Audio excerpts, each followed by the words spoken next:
bringing you the news and information you need from the people making a difference. This is Comcast Newsmakers.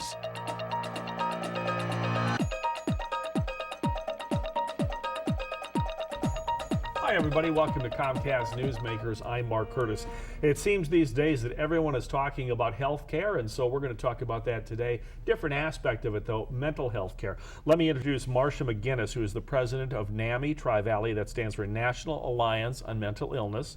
And Dana Gerard is a co-facilitator for some of the support programs there. We're going to talk to both of them. Welcome to the program, first of all. Thank you. Marcia, you were telling me this is it's a national organization. This is a relatively new chapter in the Tri-Valley area. Why do we need an association like the National Alliance on Mental Illness?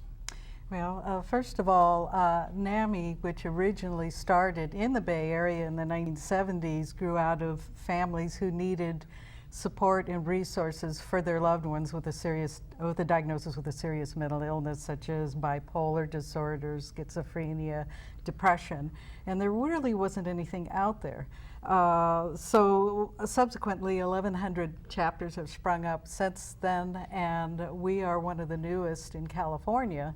And one of 3 in Alameda County. Our needs were a little bit different from the rest of the county. We're separated by a set of hills, and so we felt that this was a great opportunity to be able to support our community, both those with diagnoses and family members.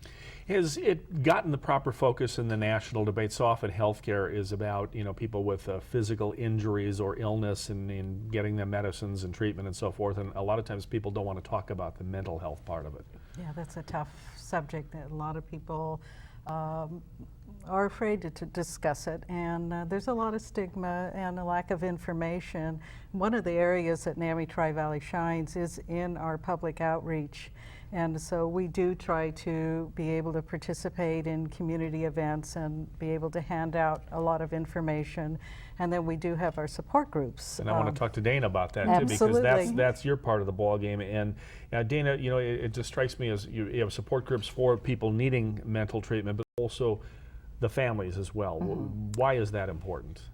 Because the family can exacerbate the symptoms of the person who is struggling with mental illness. By supporting the families and educating the families through the support groups and education programs, they can support, not only support the person who is struggling with mental illness, but also possibly alleviate some of the stress that triggers their symptoms. Yeah, and it's important to know, I would imagine too, that people, I would imagine in mental illness sometimes people feel very isolated, whereas when they get into a support group, they say, there's more people out here just like me. Exactly. Yep. How important is that to their treatment? It's very critical to be able to have that connection, and it's very critical to be able to have a wellness plan so that if someone feels like they're starting to relapse, that they have that support through families and friends and clinicians or whatever their best support group is, that helps them to stay on task. And I'd like to also add that living with family members with mental illness can lead to mental illness for the family members as well. So also having a place to go where you can learn about coping skills, and in addition to the isolations, the support for the isolation, it's another reason for the support groups and education. I was going to say, programs. it's got to be tremendously stressful. Well, ladies, let me mention the website. It's www.nami-trivalley.org. Again, it's the National Alliance on Mental Illness, the Tri-Valley chapter. A very important service you folks provide, and we invite folks to check out your website and find out more. Marcia McGinnis, the president, and Dana Gerard, the co-facilitator for support groups. Thanks for being with us, ladies. Thank you very much. Thank you for joining us on Comcast Newsmakers. I'm Mark Curtis. We'll see you back here next time.